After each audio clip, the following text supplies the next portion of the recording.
सहकारिता सप्ताह समापन समारोह में उपस्थित हमारे साथ माननीय विधायक रामगढ़ हमारी बड़ी बहन श्रीमती ममता देवी जी, माननीय विधायक बरी गार्जियन स्वरूप श्री मनोज यादव जी, माननीय विधायक मांडू हमारे बड़े भाई तिवारी महतो जी, निबंधक सहयोग समिति उपस्थित श्री शशि रंजन जी, निदेशक कृषि विद्यानंद शर्मा पंकज जी, उपायुक्त हजारीबाग हेमंत जी, उपस्थित हमारे कृषि पशुपालन एवं सहकारिता विभाग से उपस्थित सभी अधिकारीगण,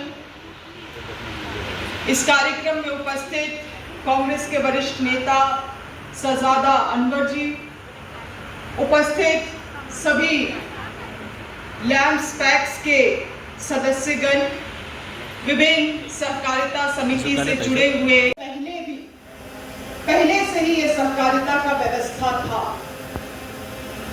माननीय विधायक ममता जी ने कहा कि कुछ राज्य हैं जो सहकारिता में बहुत अच्छा कर रही है, हमारा राज्य उसमें कैसे जुड़ सकता है, उसके लिए हम लोग क्या प्रयास कर रहे हैं।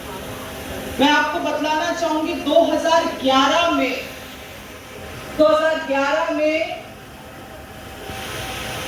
ये व्यवस्था किया गया संविधान में एक विशेष संशोधन लाते हुए कि हर एक व्यक्ति को सहकारिता से जुड़ने का और एक सहकारिता समिति को बनाने का ये आपका मौलिक अधिकार है। भारत देश में बहुत लोगों को ये जानकारी नहीं है, मगर भारत देश में संविधान में ये प्रावधान में विचारों में इस बात को हमेशा संबोधन में इस बात को कहते थे कि सहकारिता ही वो माध्यम है जिससे हम लोग सभी का सहकार कर सकते हैं, सभी का वेलफेयर कर सकते हैं और साथ ही साथ जो सत्ता है, पावर है, उसका विकेंद्रीकरण हो सकता है। बहुत सारे राज्यों ने इस ताकत को जनता को दिया है और जनता जो राज्य कई सारी जगहों पे ड्राइव चलाई गई, जिसकी वजह से लगभग 1.5 लाख से अधिक नए मेंबर्स अपने आप को किसी ना किसी रूप से सहकारिता से रजिस्टर करने का काम किए। ये मैं एक सफल अभियान मानती हूँ, क्योंकि आज मुझे कोई गुरेज नहीं है इस मंच से बोलने के लिए कि झारखंड में सहकारिता में भी मोनोपोली हावी हो जा रहा है। कुछ लोग हैं जो उसको केवल अपने तक ही, अपने नियंत्रण तक ही सीमित रखना चाहते हैं, मगर वो सहकारिता नहीं है, वो सहकारिता नहीं है। इसीलिए वहां पे सहकारिता में ताकत का विकेंद्रीकरण का बात होता है और जितना ज्यादा डिसेंट्रलाइजेशन होगा सहकारिता में, सहकारिता समितियों के अंदर, उतना ज्यादा ही सफल आपका समिति बनेगा।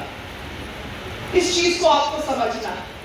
भले ही हमारे कहने के लिए आसान हो, मगर इस चीज का पालन करना आप लोगों के लिए बहुत कठिन है, हम समझते हैं। नेतृत्वकर्ता के भूमिका में है आप सभी लोग हैं। आप सभी लोगों को अपने स्वार्थ से बाहर निकल के अपने सहकारिता समिति के लिए काम करना होगा।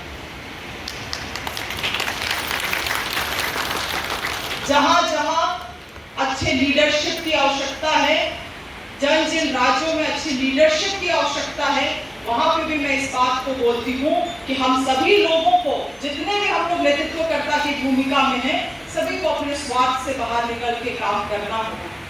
अन्यथा ये सब चीजें केवल कुछ लोगों के लिए ही, गिने चुने लोगों के लिए चाहेंगे कि अच्छे से और सारी समितियां बने। हजारीबाग जैसे क्षेत्र को भारत सरकार लगातार रुचि लेके पूछ रहा है कि यहाँ पे इतना ज्यादा मोती का खेती हो रहा है, क्या बात है? पता नहीं आप लोगों को मालूम है कि नहीं। हजारीबाग से कितने लोग उपस्थित हैं, हाथ उठाएंगे। बहुत ही लोग जो बाहर के राज्य के लोग हैं, हजारीबाग को बहुत पहली नजर से देख रहे हैं और जाना जा रहा है मोती के खेती के लिए। ना आप लोगों के यहाँ पे सागर है, ना उस तरह का परिवेश है, मगर आप विश्वास नहीं करिएगा, यहाँ के किसान अपने घर के पीछे में बायोफ्लॉक टैंक्स बना बना के वहां मोती का खेती कर रहे हैं। और एक मोती क्वालिटी गुणवत्तापूर्ण जो मोती है वो 1200 से शुरुआत हो रहा है, 2000-2500 रुपया तक एक मोती का दाम जा रहा है। क्या आपके हजारीबाग के आंगन में हो रहा है? इसीलिए मैंने इस बात को भी कहा कि अपना दायरे को बढ़ाइए, समय बदल रहा है। नहीं, आप खुद अपने पीछे देख लीजिए कितने लोगों को जानकारी दे, थोड़ा घूम के देख लीजिए, सर घुमा के देख लीजिए और हाथ उठाए रखिए जिनको जानकारी। ये है स्थिति। किसी भी कोई भी बदलाव का पहला कड़ी होता है अवेयरनेस, जागरूकता। अगर वो हमारे बीच में नहीं है तो हम और आप जो भी चाहे वो संभव नहीं है। आपको जिन जिन चीजों का ट्रेनिंग का आवश्यकता है, आप बाहर राज्यों में जाके ट्रेनिंग लेना चाहते हैं, यहाँ से अगर आप लोग केरला कर्नाटका जाके भी ट्रेनिंग लेना चाहते हैं तो विभाग उसके लिए व्यवस्था करेगा। आप लोग मिलके एक टीम ऑफ मैडम आपने आज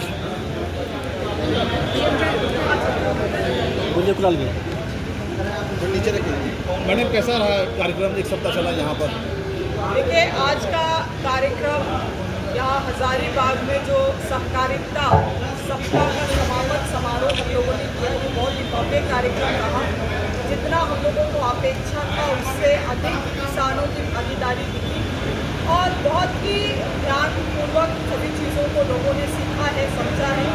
कार्यक्रम को सफल बनाने के लिए हमारे इस क्षेत्र के 3 विधायकगण भी उपस्थित रहे और हमारे कांग्रेस पार्टी के सभी वरिष्ठ कार्यकर्तागण भी आज उपस्थित थे।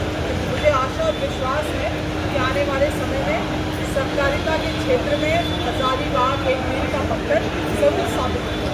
मैडम बरसात नहीं हो रही, क्या तैयारी है? अगर इस वर्ष एल नीनो का असर पड़ने वाला है, जिसके वजह से हम लोगों ने अपने तरफ से तैयारी पूरी करके रखी हुई है। अभी ये जो 5-7 दिन है इसमें अच्छी बारिश होने का भी अनुमान है।